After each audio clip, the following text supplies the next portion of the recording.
Bien, tengo en este momento el gran gusto de presentarles a tres parlamentarios inteligentes que representan distintas corrientes en el Parlamento: Luis Galarreta, Alejandro Aguinaga y Santiago Gastañoli. Les tiro la pregunta, caballeros. Buenas noches. Buenas noches. ¿Qué tal? ¿Quién ganó hoy día? Silencio en la sala. Alejandro. El gobierno perdió. ¿No es así? El gabinete... Matemáticamente hablando, no. Bueno, yo no puedo decir que es una victoria pírrica. Creo que el gobierno, al no poder flexibilizar una posición, confunde la rigidez como una fortaleza, pero la verdadera fortaleza es la flexibilidad. Y este gabinete nace ya muy desgastado, deslegitimado, porque, mira Augusto, este gabinete 3 veces en este año ha venido al Congreso para ser aprobado. Sin embargo, vemos que ya con el transcurrir del tiempo están completamente desgastados. Y veamos qué es lo que está pasando con la seguridad ciudadana, qué es lo que está pasando con la pérdida, la desaceleración económica, qué es lo que está pasando en el sector defensa con estas compras que dejan tanto que desear. Un satélite que se compra a una empresa como es Astrium, dicen acuerdo país a país, y que esta empresa no tiene un solo satélite submétrico en órbita.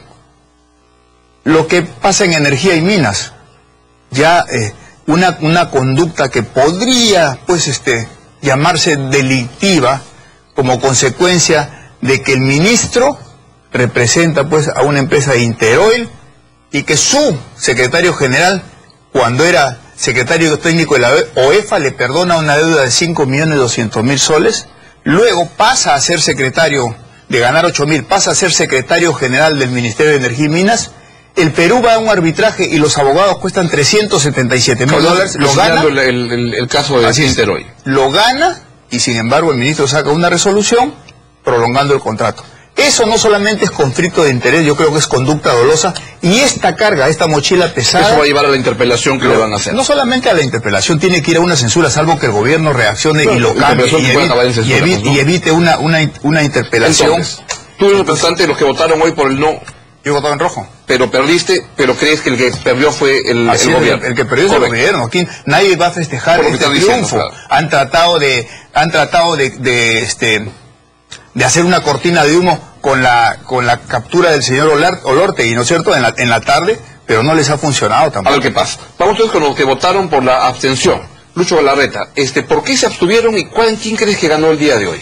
A ver, definitivamente hace un rato veía la foto del gabinete, creo, como celebrando una situación, te dice mucho el gobierno, ¿no? Porque no creo que esté en una situación de celebrar un voto de confianza que al final lo obtuvo con 2 ministros que tuvieron que votar por sí mismo y la presidenta del Congreso que tuvo que dirimir la votación. O sea, eso te dice bastante y no creo que haya ganado nadie, ni la oposición, ni el gobierno, sino más bien creo que tenemos que estar alertas en que la institucionalidad o la propia gobernabilidad está débil por el propio gobierno.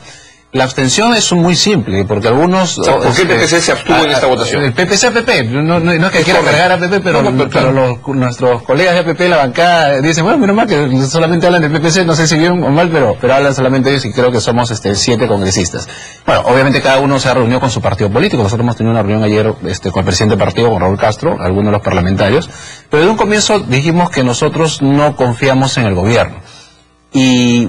no, tú eres un periodista inteligente y tus televidentes son gente inteligente, porque en algunos casos he visto, con todo el derecho que merece la libertad de prensa y la libertad de opinión, algunos decir, pero ¿por qué si los ámbar se suman a los rojos ganan?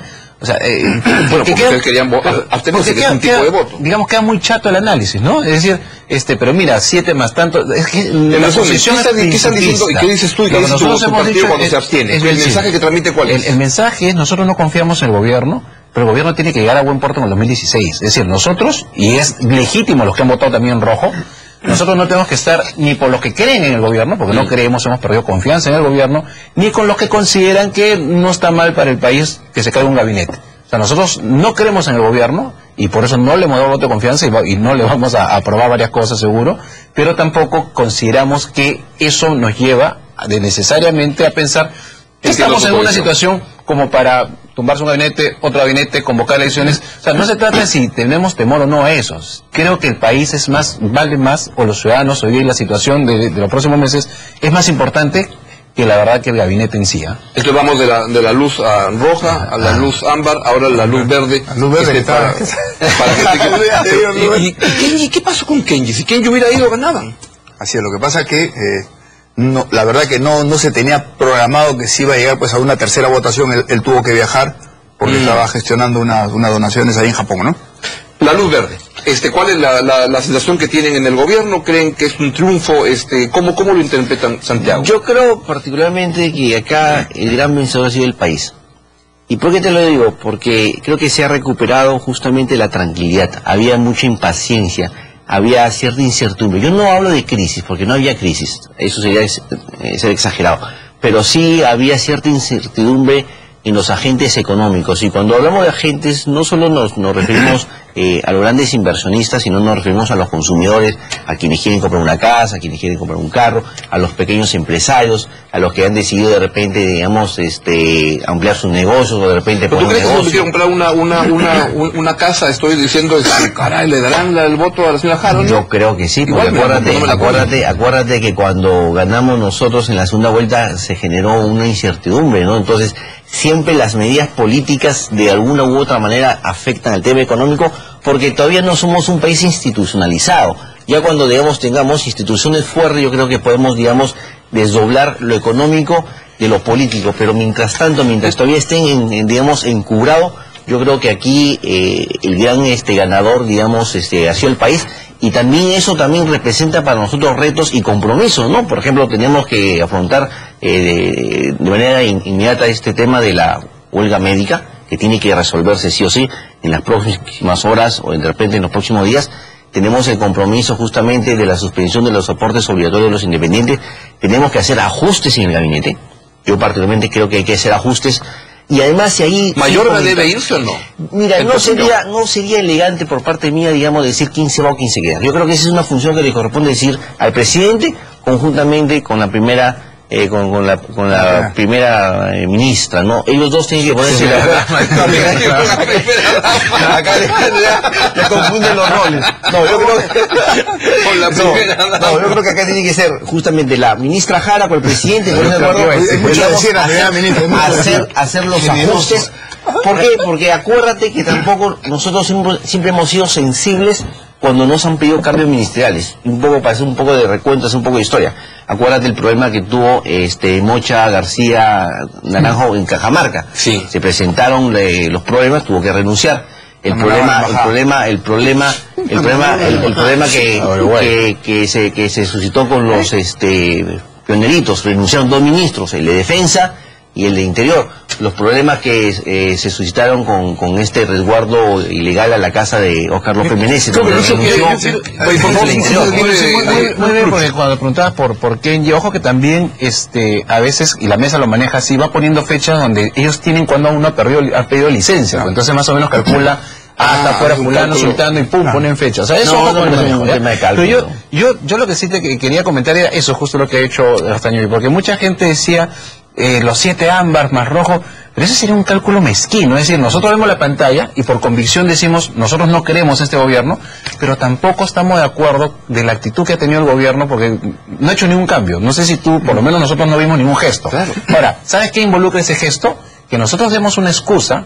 Y te voy a repetir que respeto la opinión de los que han votado en rojo, pero si finalmente te tumbas el gabinete, ¿sabes cuál es la excusa al final de los 5 años de este gobierno, que para mí es muy mediocre? Que el Congreso la oposición los culpabilizó. Entonces nosotros, entre el análisis que tuvimos como 5 horas el día anterior, dijimos, tampoco vamos a caer en el juego del gobierno en esperar que nos tumbemos el gabinete para después decir, claro, o sea, nos impidieron ser eficientes. Y pero lo que queremos, Alejandro, a ver, estoy de acuerdo.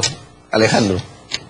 Mira, por primera vez, contra lo que percibe la gente, el Congreso de la República hace una acción de control político.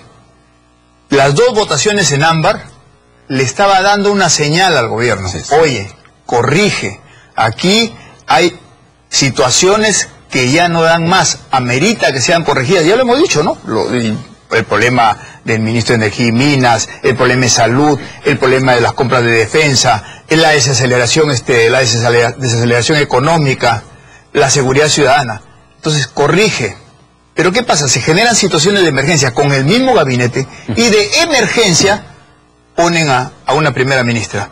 Una primera ministra que en mi criterio personal demuestra impericia, porque no solamente por las declaraciones que hace, en un primer momento quiere buscar un acercamiento con las bancadas, pero sin embargo ayer sale con una pose quijotesca. Yo no voy a entregar la cabeza de uno de mis miembros para salvar la mía. Es una pose quijotesca cuando ella no ha sabido, justamente no ha hecho valer su función constitucional de nombrar el gabinete. No ha nombrado a nadie, la han puesto ahí. Entonces, esas situaciones ya no dan para más en un gabinete desgastado completamente que tiene que ir a cambios, tiene que reflexionar. No debe poner una cabeza para salvar las otras 10. Yo creo que no podemos pedir cambios ministeriales con una pistola en la cabeza. Y eso es lo que pretendía hacer la oposición. Punto uno. Punto dos, querían tumbarse un gabinete que está formado por 19 miembros, por uno o por dos ministros. Con lo cual, es una decisión totalmente irracional. Vamos a hacer los cambios, claro que sí, nunca los hemos negado. Pero con una pistola en la cabeza, obligado Santiago, que vienen cambios ministeriales una vez que ya pasó la confianza. Yo creo, no tanto primicia, pero yo creo, digamos, por la historia. Vocero de Gana Perú en el Parlamento, tiene que ahora que ya vino la confianza, ahora sí. Yo no soy vocero, pero votan por la confianza con B chica y votan del gabinete con B grande alguno. No, como yo te decía, siempre hemos sido sensibles, cuando nos han pedido algún tipo de cambio ministerial. Este no es un gobierno en el cual cree que lo puede hacer todo. Este no es un gobierno orgulloso o de repente que se le ha subido los humos. Siempre ha sido sensible a los pedidos, a los errores. Y yo creo que en este caso no vamos a hacer la excepción. Es más, ya hay un proceso, digamos, en trámite para una interpelación que de repente puede terminar una censura. No sabemos. Pero yo creo que la ministra Jara en algún momento tiene que reunirse con el presidente y evaluar justamente algunos nombres en el gabinete y dejémoslo justamente en paz y en tranquilidad para que ellos puedan tomar una buena decisión. Pero tomar una decisión con una pistola en la cabeza, arrinconando al gobierno, poniendo contra la pared en una democracia, porque ese es un gobierno democrático, creo que eso no es válido. Te pido ir a una breve pausa para justamente, pero me parece oler que el aire en el oficialismo es que deberían haber algunos cambios, aunque no lo digan tan claramente, pero es que es así, ¿no? Breve pausa y ver cómo viene el escenario de los siguientes meses con este nuevo, con el gabinete ya confirmado. Ya venimos.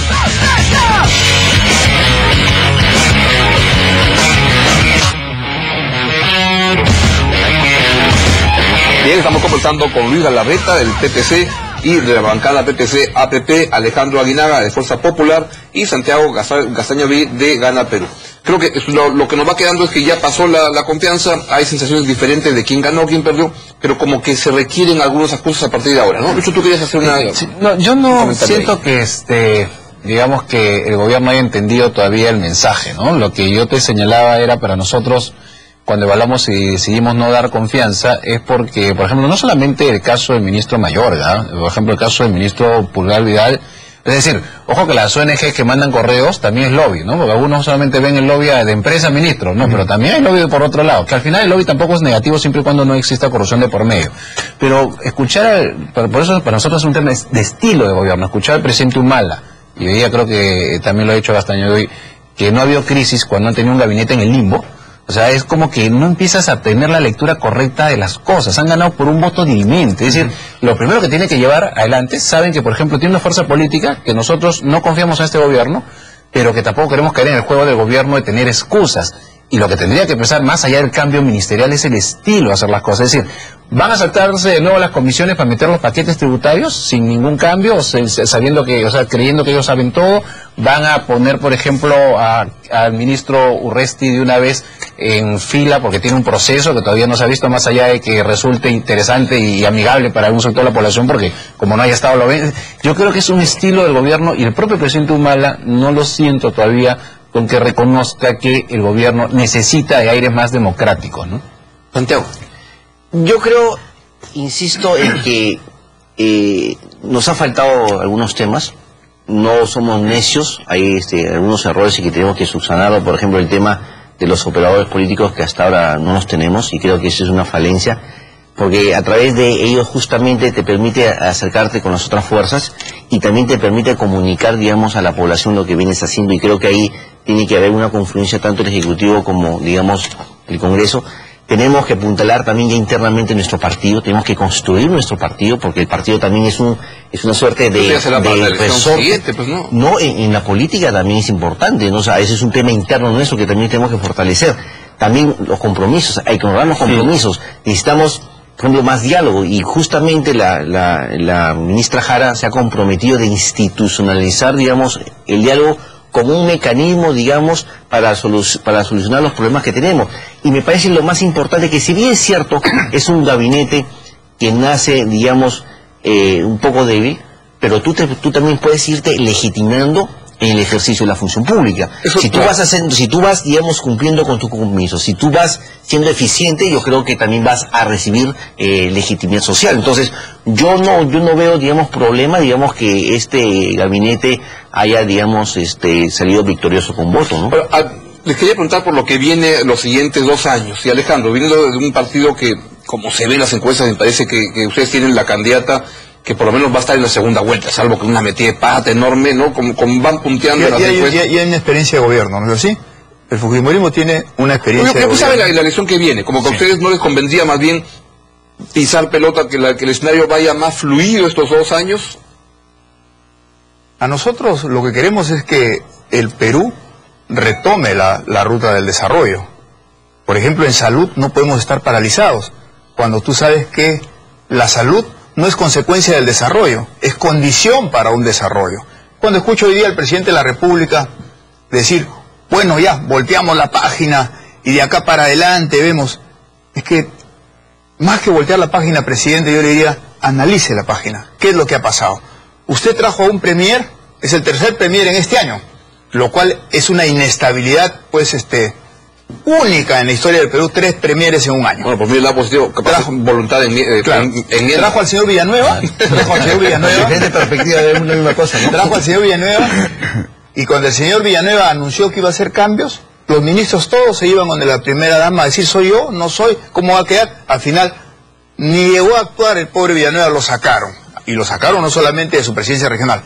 Vino Cornejo, ya sabían del caso de ellos, se profundizó el caso de ellos, y bueno, seguido pues de este seguimiento que le hicieron a Víctor Andrés García Belaúnde de la manera más perversa, tuvo que cambiar. Y ahora viene una tercera premier en el año. Por eso hay que hacer este análisis de lo que ha acontecido para que se den los correctivos. Tiene que ir para adelante, el país tiene que mejorar, los sectores tienen que ir justamente progresando. Pero no se está viendo todo ello, porque con tanto ministro, tanto cambio, no da tiempo de hacer unas políticas sectoriales. Ahora es curioso, ustedes hablan de que no haya tanto cambio, y ustedes, Lucho, en el PPC hasta pedían la cabeza de Castilla. ¿Sí? Esa fue una interpretación equivocada, ¿no? Que la pida, no sé, la gente izquierda, pero el PPC... No, raro, fue una digamos, una percepción equivocada a raíz de un comentario de Jairo Bedoya y de otros congresistas de la bancada. Yo bien caritas con la cabeza de Castilla, que le poner la manzana en la boca como confitarlo.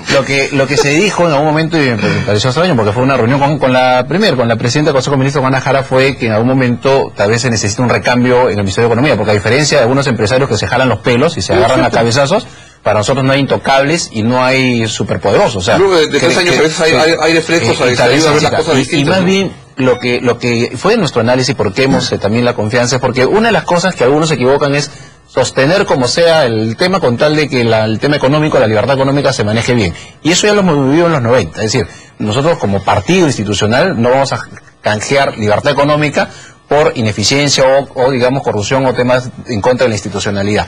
Pero hoy día, a los 3 años, con el ministro Castillo y todo, el Perú, que vive en el mismo planeta Tierra que Colombia y que Panamá, está por debajo de 2 países que vienen creciendo más. Entonces, no hay excusa que externa, que el tema de China, no hay excusa. Entonces, el gobierno está yendo mal. Por eso nosotros no hemos pedido la cabeza de ningún ministro, porque ahora podemos pasar más bien a censurar. Si queremos un ministro, yo creo que de nuestro punto de vista no era conveniente, digamos, ir hasta todo el gabinete, por eso nos mantenimos en ámbar, porque no queremos en este gobierno, pero tenemos la herramienta de ir censurando a algunos ministros que se tendrían que ir a su casa si es que no son eficientes, si es que hay un vicio de corrupción, etcétera, Le ¿no? pregunto, ¿hay espacio, Santiago, comenzando contigo, para que hacer algún tipo de agenda básica, luego ya pasada yo creo que sí, ¿no? La cuestión de confianza con el gabinete Jara y lo que de bueno tendría Alejandro, con reconocerás que se acercó a conversar, ¿no? Algo que el gobierno no lo estaba haciendo bien. ¿Hay espacio para apuntalar 4 o 5 cosas básicas y decir vamos a llevar la fiesta en paz en los próximos 2 años? Yo creo que sí, y justamente si escuchamos, digamos, el mensaje, digamos, del presidente de la República para el 28 de julio, que ha sido ratificado por la ministra Jara, ahí ya, digamos, temas en agenda, que son educación, salud, seguridad ciudadana, lucha contra la corrupción e inversión. Entonces, no se nos puede decir, digamos, que no hayamos planteado al país y a las fuerzas políticas, digamos, temas en agenda. Lo que tenemos que entender, que hay un barco que se llama Perú, y ese barco tenemos que sacarlo todos. Nosotros no tenemos, digamos, no nos creemos, digamos, muy bien, pero ya digamos, para poderlo sacar adelante. Los han planteado los años anteriores. Entonces el tema es que el resultado del tercer año... Yo creo que las cosas han cambiado. No creo que tenemos una primera ministra más dialogante y ha señalado, digamos, que se va a reunir con las bancadas, con los grupos políticos cada 2 meses. No confiamos, hay que esperar a ver cómo... Pero tú no puedes tampoco, puedes decir, ¿sabes qué? Yo no confío en ti y por lo tanto no converso contigo y por lo tanto yo me atrinchero, por lo tanto que el barco se hunda. Yo creo que no podemos pensar de esa manera. Nosotros, a diferencia de la visita que hizo la Premier a los diferentes grupos políticos, sí le dijimos, la vamos a recibir, pero con agenda. ¿Qué es lo que quiere usted para el país? ¿Y qué le llevó? No, nosotros le pusimos agenda. Usted díganos ustedes cómo van a manejar esto de la seguridad ciudadana. El grupo parlamentario fujimorista tiene 10 proyectos de ley y que hasta ahora no son debatidos, justamente para apoyarlos en lo que es seguridad ciudadana, porque tenemos gente que ha trabajado mucho seguridad ciudadana. Díganos cómo va a hacer ahora para que el Perú retome la ruta del crecimiento económico, a sabiendas que cada punto, tú conoces, tú eres economista, ¿no es cierto?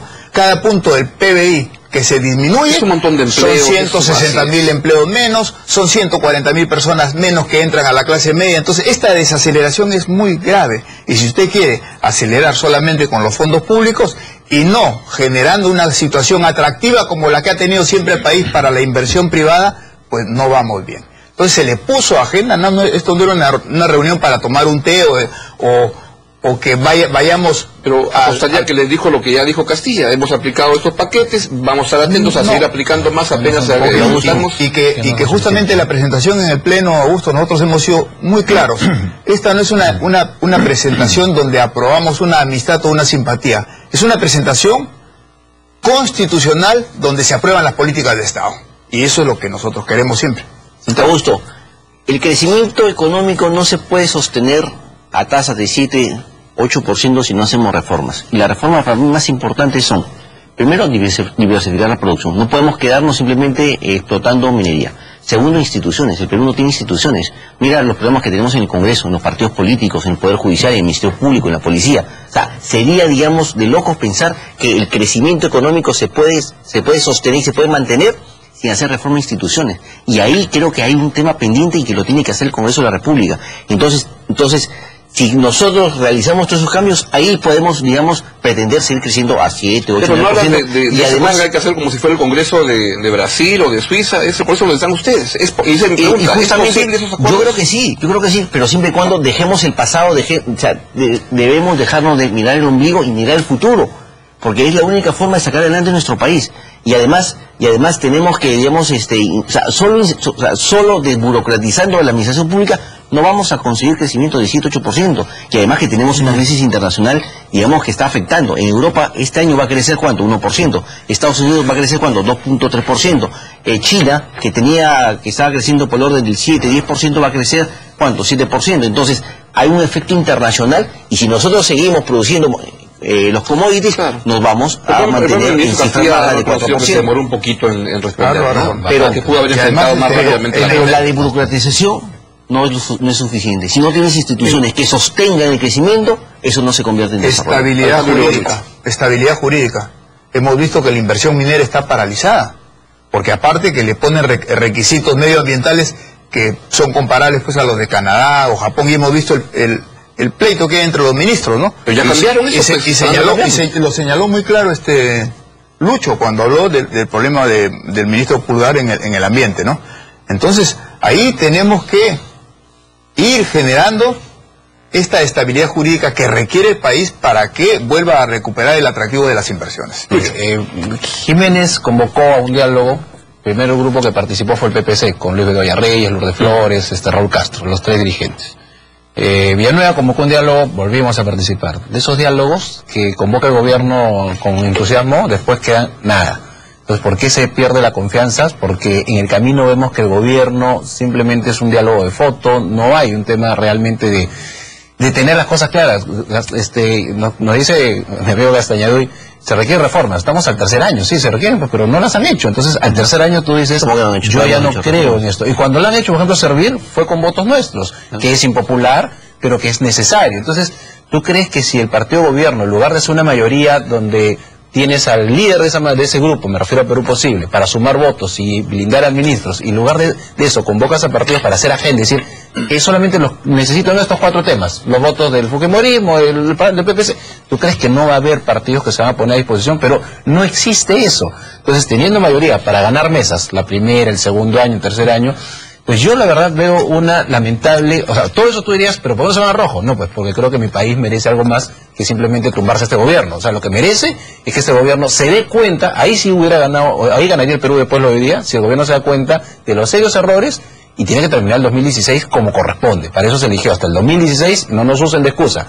Yo termino, Humala ha hecho tan mala gestión que mucha gente ya añora a veces a la García, ¿no? Yo he dicho, Villarán esa Castañeda como mal esa García, ¿no es cierto? Una cosa así, ¿no? ¿A cuál García? ¿El 1 o el 2? No, a García el 2, pues, no, al 1 no. Al 1 no creo que al 1 García no le extraña ni el García 2. Ni el García 2. Entonces, pero imagínate cómo las ineficiencias de gestiones hacen mirar a gobiernos que han estado y que han tenido un montón de ineficiencia y probablemente hecho de corrupción, ¿no? O sea, es complicado ver cómo tan mal han caminado. Santiago, breve intervención final. Simplemente decir nuevamente que necesitamos el apoyo de todos. Si queremos sacar adelante nuestro país, que sea un país viable, que no nos quedemos simplemente en promesa, que no se nos pase como nos pasado con el guano, con el salitre, con el caucho, con la minería en los 40, tenemos que apostar por instituciones, tenemos que apostar por construir justamente ciudadanía. Y se construye ciudadanía otorgando derechos a los ciudadanos peruanos, pero efectivos. Derechos de educación, la salud, seguridad. Comprendido. Alejandro Aguinaga. Salir de esta crisis de confianza, porque lo que estamos viviendo es una crisis de confianza. ¿En el gobierno? Así es. De la población hacia el gobierno. Hay una tremenda crisis de confianza y tiene que dar señales claras. Ya no más usurpación del poder. Vemos que los ministros están en los diferentes estrados prácticamente de acólitos de lo que señala la primera dama. La primera dama da los mensajes, da los discursos, y ellos, que son los que manejan el Ejecutivo, están atrás ahí aplaudiendo, cantando. El Perú quiere reforzar sus instituciones y ello se comienza justamente no usurpando el poder, como lo hemos venido viendo hasta este momento. Bien, Alejandro, Santiago, Lucho, gracias por estar esta noche para darnos su punto de vista desde su enfoque de sus repetidas agrupaciones. Muchas gracias. Gracias por la oportunidad. Vamos a una breve pausa y nos vamos con la parte final del programa.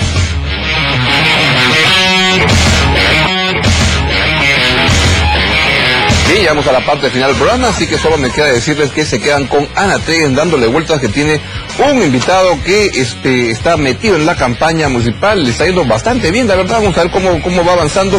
Pensaba que iba a haber música hoy día, pero creo que vamos a tener candidato en música. Así que buenas noches, buena suerte, nos vemos.